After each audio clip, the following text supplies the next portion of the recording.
Bienvenue sur Télé Djibouti dans cette nouvelle édition de votre journal de 22 heures au sommaire de l'actualité. Une convention pour la mise en œuvre du projet de développement urbain à la commune de Balbala à hauteur de 6 millions d'euros a été signée ce matin entre le ministre de l'économie Ilyas Moussa Daoualé et la chargée d'affaires de l'ambassade de France en République de Djibouti, Madame Anne Souar. Également dans l'actualité en Syrie, des évacuations médicales ont débuté aujourd'hui dans la Ghouta orientale proche de Damas. Voilà pour le sommaire. Merci si vous nous rejoignez sur Télé Djibouti. Une convention pour la mise en œuvre du projet de développement urbain dans les quartiers de Layablé et Moustiquaire de la commune de Balbala a été signée ce matin entre le ministre de l'économie et des finances, chargé de l'industrie Ilyas Moussa Daoualé, et la chargée d'affaires de l'ambassade de France en République de Djibouti, Anne Sward. Ce nouveau projet est d'un montant de 6 millions d'euros, soit 1 milliard et 250 millions de nos francs. Cette somme permet donc de financer la tranche ferme d'un vaste programme de restructuration urbaine à Balbala. Le programme fait suite à deux projets urbains financés par l'AFD dans le passé en collaboration avec l'Agence djiboutienne de développement social, l'ADDS.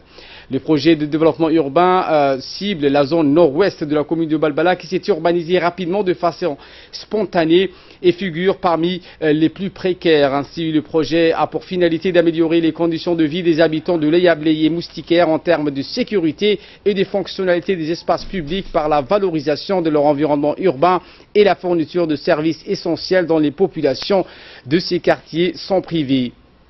L'événement a vu la présence du directeur général de l'ADDS, Mahdi Mohamed, et le directeur général de l'Agence française de développement à Djibouti, Philippe Coulignan. Tout comme d'ailleurs les équipements publics de proximité dont on parlait auparavant. Cette nouvelle collaboration entre la République de Djibouti et l'AFD nous permettra, j'en suis convaincue, de nous attaquer résolument à la situation de précarité urbaine des quartiers Moustiquaire et Layablé de la commune de Balbala, identifiés dès 2014, et de poser la colonne vertébrale de la poursuite des interventions de l'AFD sur les tranches conditionnelles du projet, dont les actions ont d'ores et déjà été identifiées lors de l'étude de faisabilité. Écoutons à présent le ministre de l'économie et des finances chargé de l'industrie qui s'est exprimé sur les tenants et aboutissants de ce projet. Le projet consiste à développer un réseau routier qui va traverser tout le long d'une bonne partie de Balbala, notamment entre Hayablé, Warablé et Moustiquaire. Plusieurs kilomètres de routes ont été construites ces dernières années et nous estimons que le développement de ce maillage routier va permettre la mobilité de la population de Balbala, non seulement construire des routes, mais également offrir de meilleures conditions de vie, notamment dans l'électrification de cette zone qui manquait d'électrification d'électricité. Également, l'approvisionnement en eau potable par l'adduction et bien d'autres équipements sociaux, mais également d'autres équipements communautaires qui vont concourir également à améliorer les conditions de vie d'une partie de cette population vivant dans cette zone en créant des opportunités, des petits commerces, des échoppes qui vont être également développés. Mais ce projet n'est que vraiment une petite partie d'un plan beaucoup plus ambitieux du président de la République et de son gouvernement, consistant à anéantir les bidonvilles en République de Djibouti avec le programme Zéro Bidonville et l'amélioration du bien-être social à travers des équipements sociaux qui soient adéquats aux ambitions de Djibouti. Et nous comptons avec cette première tranche, mobiliser d'autres ressources ensemble avec l'AFD et la France. Également dans l'actualité de ce 22 heures, une réunion pour discuter des voies et moyens de garantir un service public de qualité et d'améliorer l'accueil des usagers au niveau du département de la santé a été co-dirigée ce matin par le ministre de la Santé, Dr Jama El Meoukié, et le ministre du Travail, Hassan Idriss Samrié. L'objectif de cette réunion portait principalement sur l'implantation de la déclaration des services aux citoyens à travers l'exécution de la réforme de l'administration engagée par le gouvernement djiboutien en faveur d'une administration moderne, efficiente et de proximité qui soit au service du citoyen. Il s'agit en clair de rendre le service public sans cesse plus compétitif et encore plus attractif pour qu'il soit totalement dévoué à l'écoute de ses concitoyens.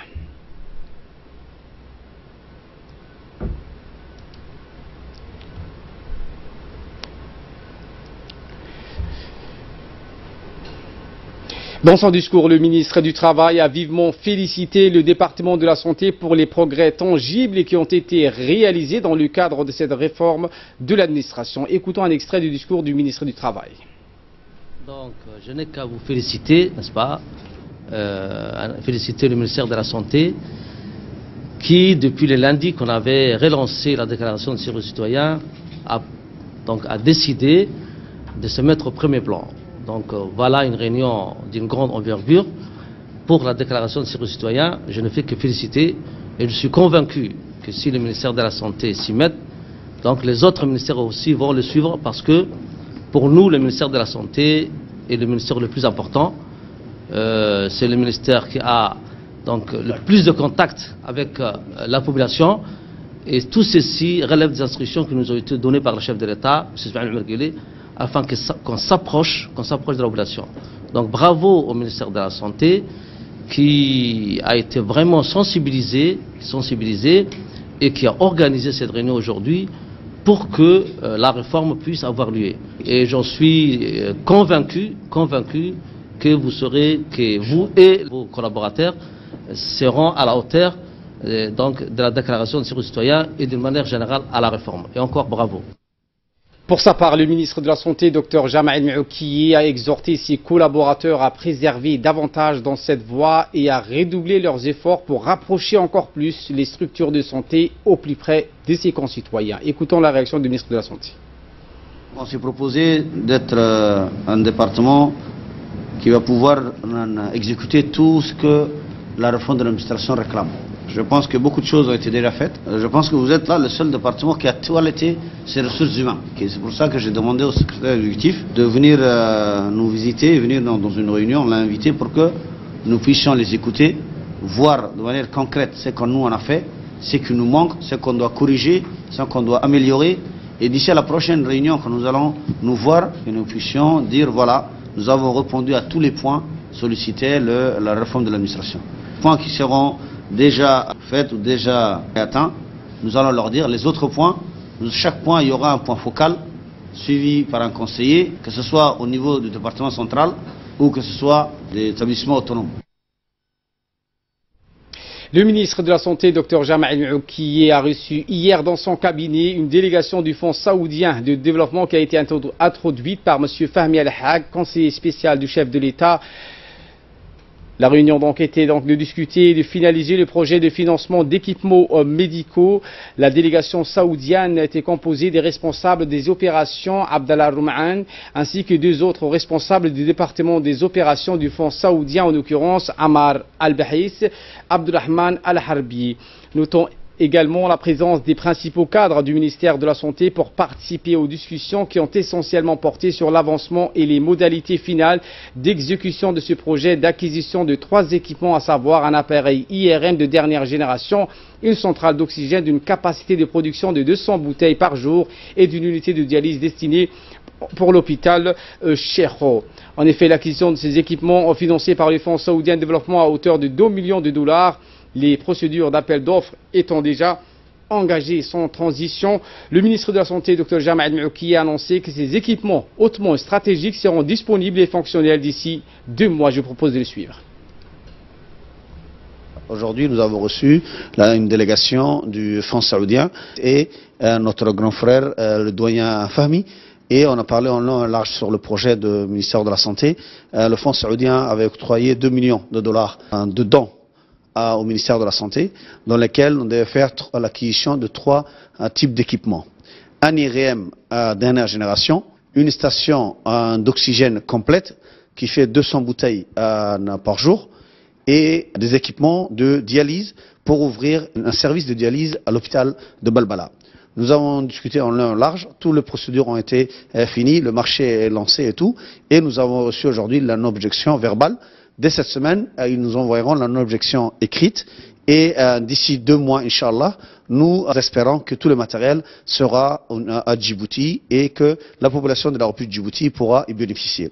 Tout cela découle de la vision éclairée du président de la République, son Excellence M. Ismaël Omar Guelleh, qui a jeté des bases solides de relations d'amitié et de fraternité avec tous les pays du monde et plus particulièrement l'Arabie Saoudite, qui est un pays frère et ami, et le Fonds saoudien a soutenu dans la République de Djibouti historiquement, comme vous le savez, des grands projets d'envergure et continue à le soutenir et nous le remercions. Nous remercions aussi les efforts de Fahmi, notre aîné, qui ne ménage aucun effort pour que tous les projets promis, que ce soit des projets concessionnels de prêt ou que ce soit des dons, puissent être exécutés et qu'ils puissent bénéficier par les Djiboutiens.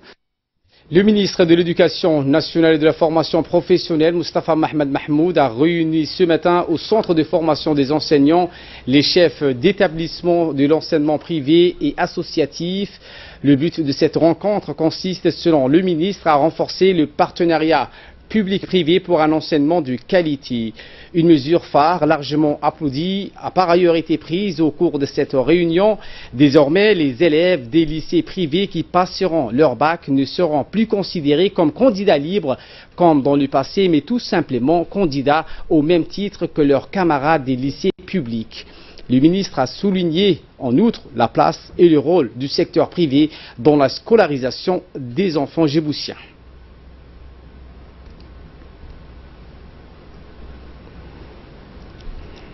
À nos nombreuses doléances, dont la première est dorénavant, nous, les écoles privées francisant, nous aurons rempli l'appellation des candidats dans les élèves lors des examens. Nos élèves vont bénéficier comme des autres. La légalisation des écoles privées s'accélère. Il y a beaucoup de écoles privées qui ne sont pas encore légalisées.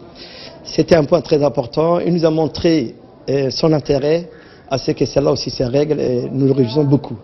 Moustapha Mohamed Mahmoud a par ailleurs rassuré les responsables des établissements francophones et arabophones réunis du soutien entier du MENFOP en leur faisant bénéficier entre autres de la formation continue et initiale des enseignants au CFEFF.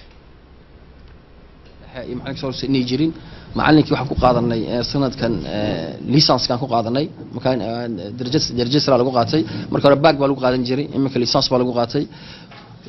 La Société des télécommunications nationales Djibouti Telecom a organisé ce matin au Djibouti Palace Kempinski la cérémonie de mise en vigueur du projet de câble sous-marin régional appelé DER, autrement dit Djibouti Africa Regional Express.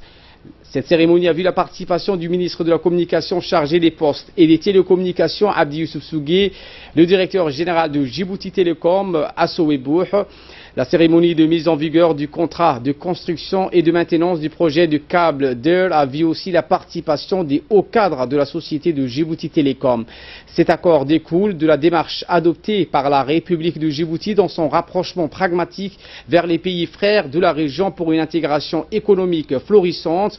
Ce contrat a été signé entre les membres du consortium du projet T-Shipcom, qui est l'un des principaux fournisseurs mondiaux des technologies et de communication.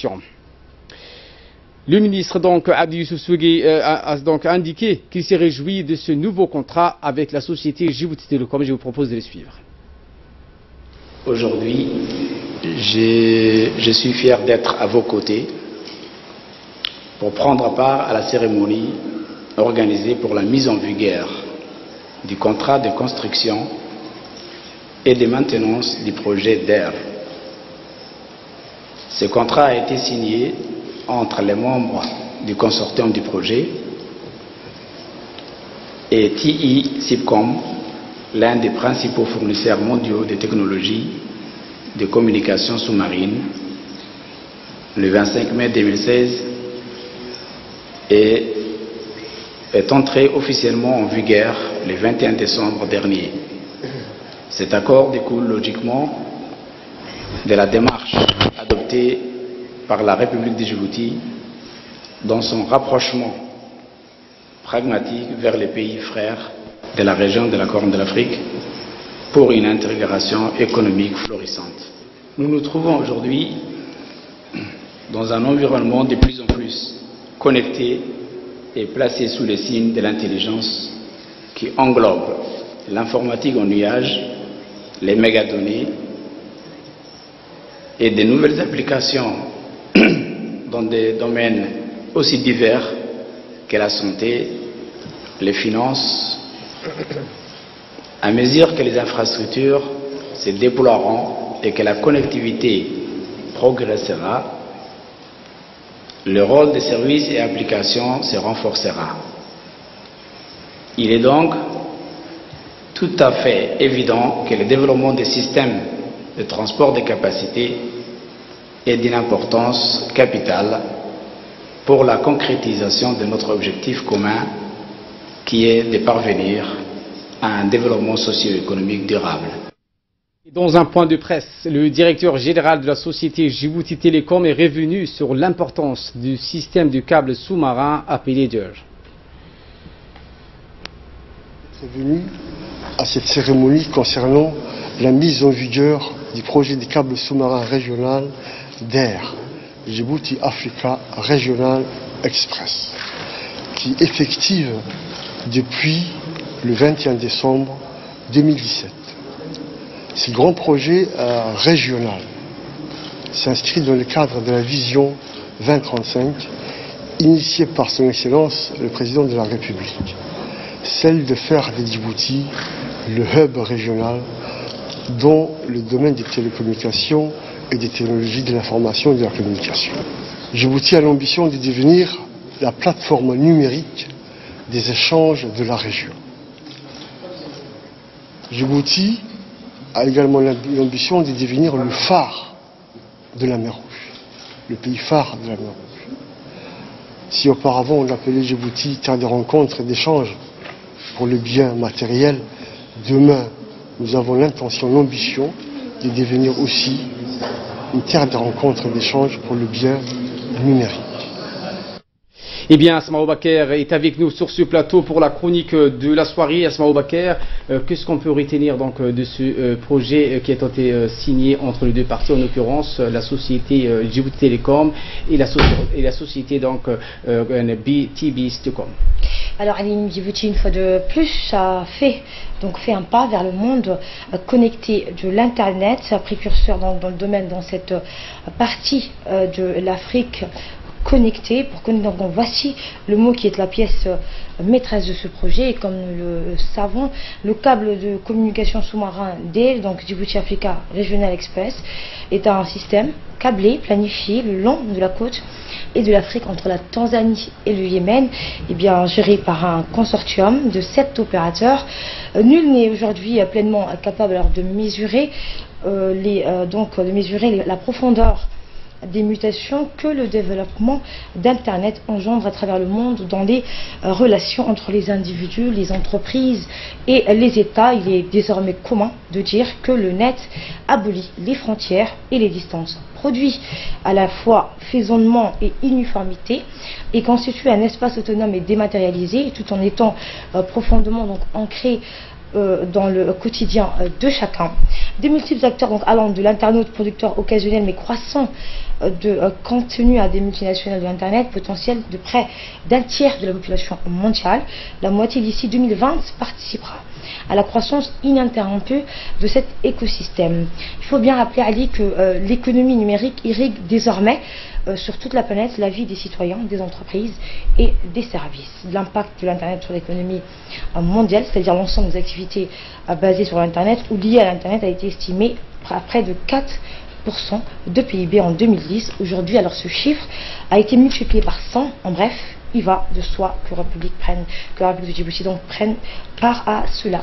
Merci Asma pour ces conseils. Également dans l'actualité de ce 22h, à la demande du ministère délégué chargé de la décentralisation, après le ministère de la communication chargé des postes et des télécommunications, c'est au tour aujourd'hui du ministère de l'énergie de venir partager avec ce département sa programmation à court et à long terme dans le domaine de l'électrification rurale, mais également l'implantation de stations-service, et ce au cours d'une réunion de travail qui s'est tenue dans les locaux de ce dernier département. Dans une brève introduction de la réunion, le ministre délégué chargé de la décentralisation, Hamadou Mohamed Alamis, a expliqué les soucis de son département de disposer des informations sur les activités des ministères sectoriels dans les régions pour bien assurer son rôle d'interface. Pour sa part, le ministre de l'énergie chargé des ressources naturelles, Younis Ali Guedi, a jugé opportun cette réunion technique. Il a formé le souhait que le ministère de la décentralisation soit l'interface des programmes de son département pour lequel, a-t-il dit, nous devons travailler chaque fois avec les conseils régionaux et les préfectures des régions. À l'issue de la réunion, il a été convenu entre les deux parties de travailler main dans la main pour améliorer les conditions de vie de nos concitoyens des régions de l'intérieur du pays. Et dans l'actualité internationale, en Syrie, des évacuations médicales ont débuté mercredi dans la Ghouta orientale proche de Damas. Et bien, Asma, cette zone et donc les insurgés syriens tiennent encore plusieurs positions. Oui, alors selon la société médicale américano-syrienne, 4 patients ont été conduits aujourd'hui dans des hôpitaux de Damas, sur la trentaine dont l'évacuation est vitale. Un des dirigeants de cette même société a précisé que les premières évacuations résultaient d'un accord conclu entre le gouvernement syrien et les rebelles du groupe Daesh, prévoyant un échange de prisonniers. Le Croissant Rouge syrien a pour sa part indiqué que les évacuations étaient l'aboutissement de longues négociations. Parlons donc d'une situation catastrophique. Jeune Iglan, donc conseiller humanitaire de l'ONU pour la Syrie, a réclamé fin novembre l'évacuation de 500 habitants de la région. Merci Asma pour toutes ces explications. Merci à vous de nous avoir suivis. Très bon suivi des programmes sur Télé Djibouti.